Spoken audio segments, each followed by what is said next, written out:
Hello, welcome back to Rev Endurance Sports and another edition of What is in Our Stand Today.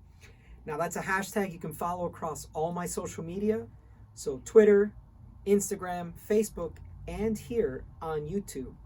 Today, I'm going to show you just some basic principles on how to true a wheel. This can get a lot more advanced and a lot more technical, but I just thought that having this as a prop would help you capture this concept.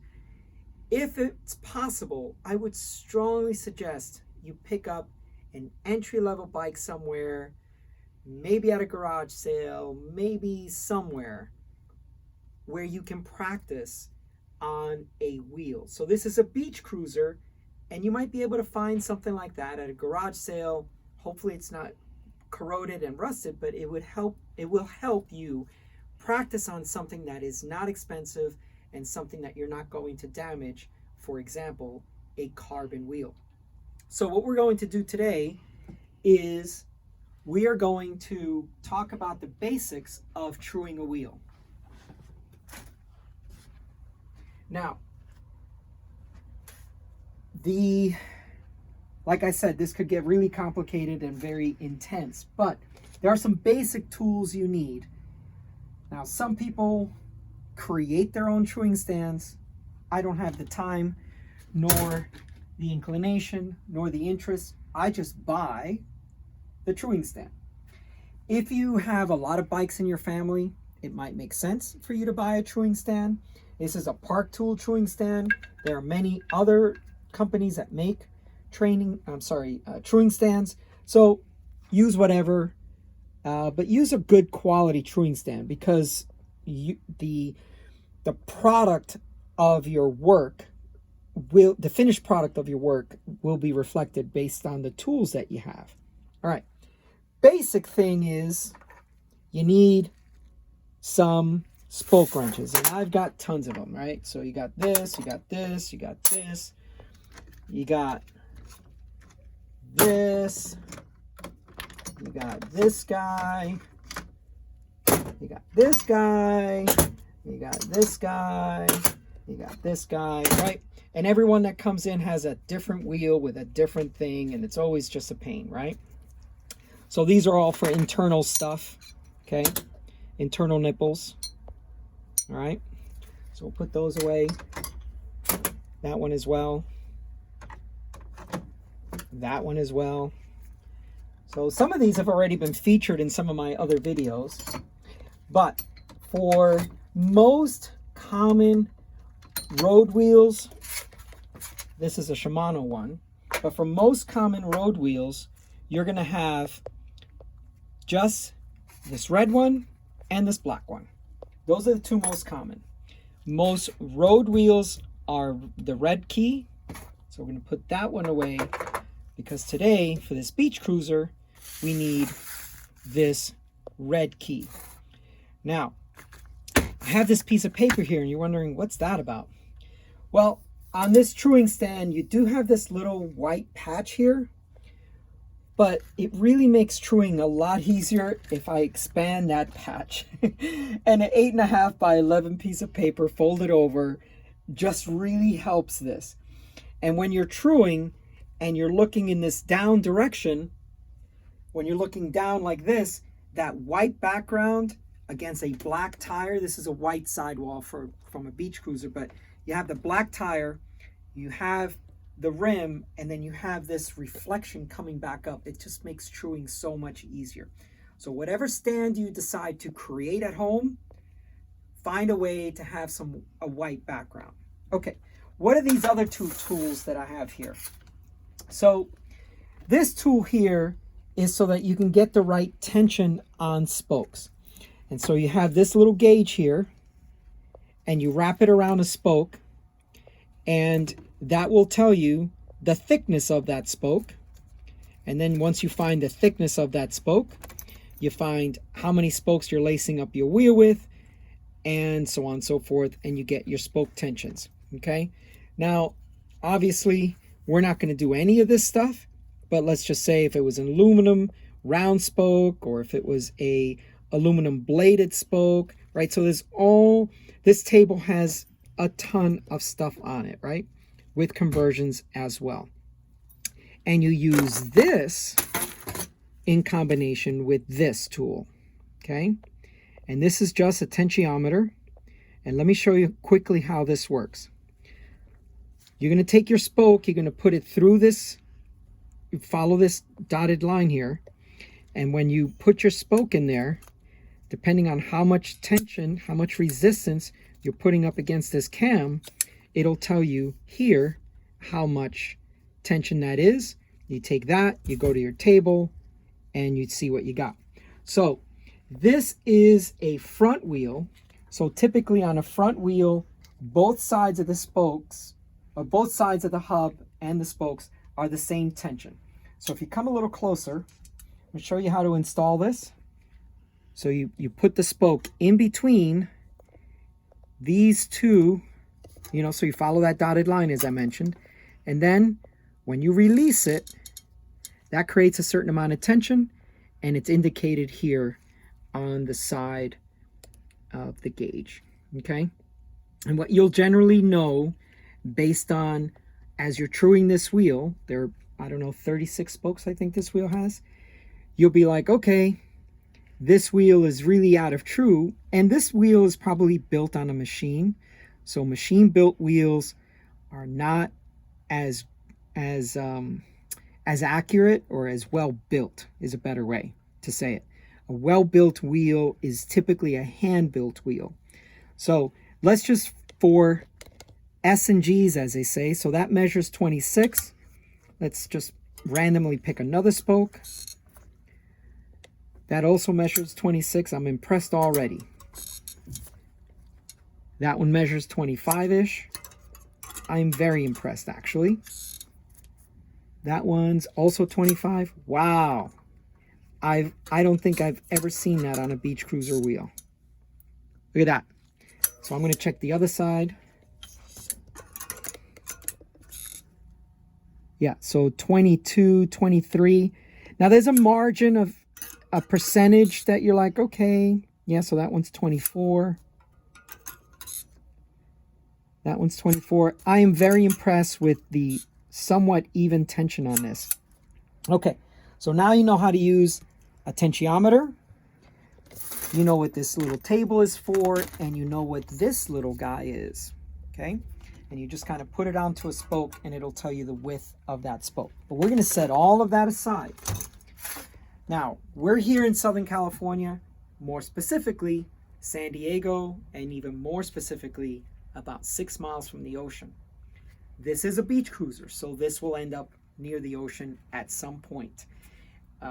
Boardwalks and along a seawall with lots of sand and a lot of sea mist available. So almost always before I true a wheel, I always use some type of lubricant, because if the spokes have seized up, I'm asking for a lot more trouble than just a quick truing. The nipples can strip out, or they don't turn, and then I break a spoke or I break a nipple, and then, it was a very simple job has gotten complicated. So very basically, I just start at the valve stem. Everything starts with the valve stem. And I just drop 1 drop of lube per spoke, per nipple, if you will. And this just helps me. Now, if I've got a bike in for repair, I may do this the day it comes in, because I may not get to that bike for a day or two. And then by that time, everything is loosened up and I don't have to fight with it. A lot of these wheels will use aluminum nipples. If I build a wheel for a customer or even for myself, I build them with brass nipples. You can get higher tension with brass nipples. They don't snap, they don't corrode, and I just prefer brass nipples. But most of these factory built wheels, a beach cruiser, that's going to come with aluminum nipples. If you like colored nipples for, like, let's say you want to have like a neon green nipple and a black spoke or whatever, that's typically going to be aluminum, and it's going to be anodized. Okay, so let's just take a quick look at what the issue is for today's wheel. So if you look right in between the caliper and the rim, you are going to see where this wheel has a rub.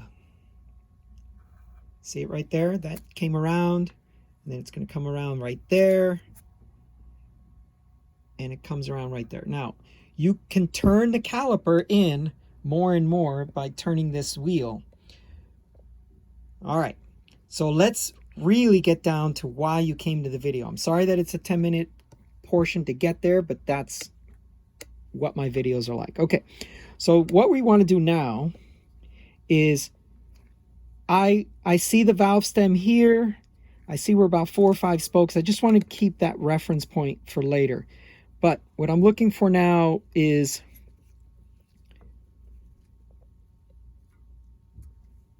which spokes are causing the issue.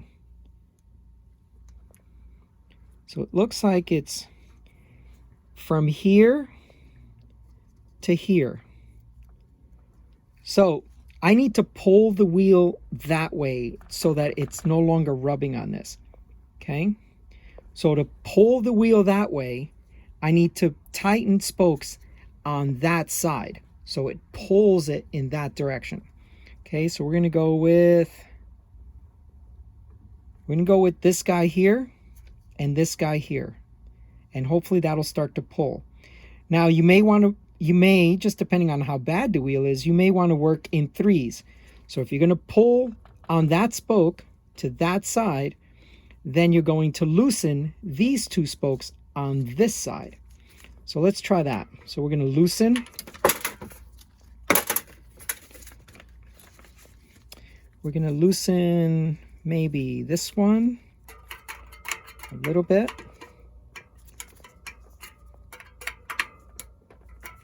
And then we're going to tighten this one. We'll spin it around again.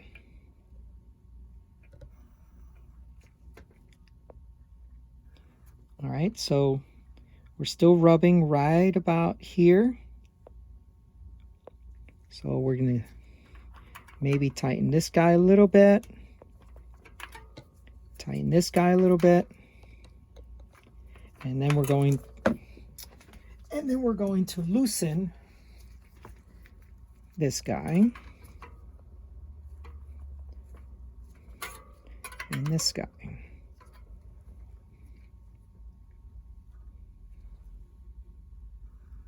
Okay. So remember, the valve stem is my guide as to where I started this all, and I was about 3 or 4 spokes from that. So we're going to tighten some more to take it more inland, to the left. There we go again. Tighten up this guy. A little bit more. And what you're trying to do is you don't want to, usually this truing stand is further in on my stand so things don't fall to the ground, but okay, notice it's not rubbing anymore. So we're going to keep tightening the calipers. And we're going to tighten this guy.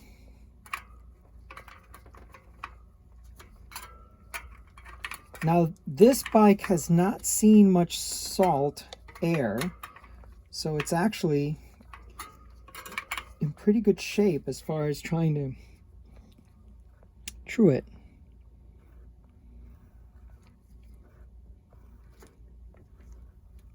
So what happens when you're truing a wheel is once you fix one part, then you find another part. And it's almost always by these reflectors. I swear I have to true more wheels with reflectors, or I have to true the part where the reflector is, usually more than anything else. Okay, so there it is. It's still, we've now moved as we move the calipers in and we're getting finer and finer into the true, or getting the wheel more and more true, you start finding other little spots.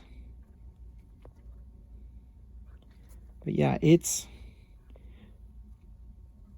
okay. So it's rubbing right there. So we're going to take this guy, give it a little tension, this guy a little tension, and then once again loosen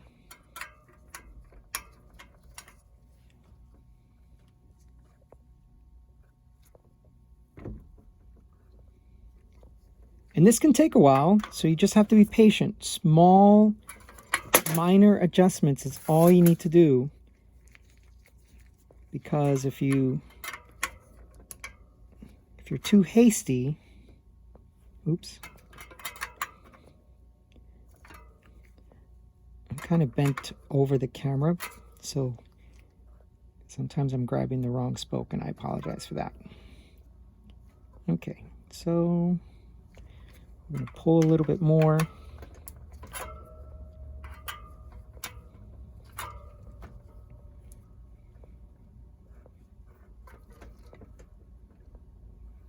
Now, before I took this wheel out of the bike, I noticed that the brakes were not aligned either. So, you know, we have a little bit of a compounded issue where the wheel's out of true,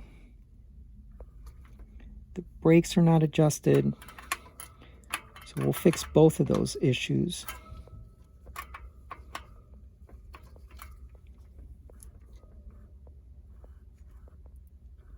Now, at some point, it's okay that your caliper is rubbing, because that means you've dialed in that caliper so much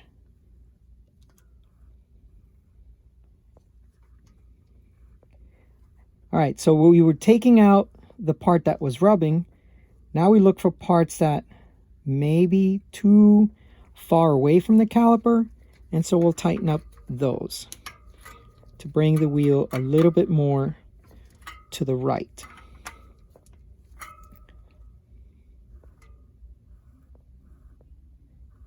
Now this is very, very good for a beach cruiser wheel.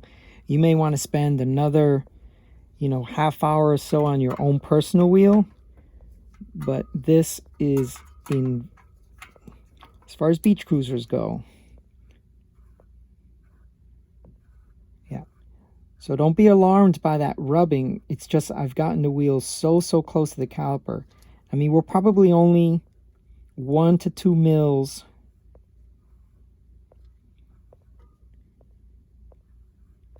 Yeah, that's really, really good for a beach cruiser wheel. So what I'd like to illustrate to you is that you could spend a long time doing this and it will probably only get marginally better than this. But if it is your race wheel, if it is your your favorite wheel set, you'll want to spend a little bit more time on it. But the concept is always the same. If you want to pull the wheel in that direction, then you tighten the spokes on this side of the hub. If you want to pull the wheel in that direction, then you tighten up the spokes on that side of the wheel. You want to sometimes do it in pairs, sometimes in threes. So if you do this side, you tighten, then this side you loosen, and vice versa. Okay, that's all for today. I appreciate your time and your attention. I know the video went long, but if you've been to my channel before, you know that's just the way my channels are. My videos are. At some point, what I'm going to do is take the time to go through and put some time segments in the body. That way, those that want to jump ahead and stuff like that can do that. But that's all for today. Please like and subscribe, and we'll see you up the road.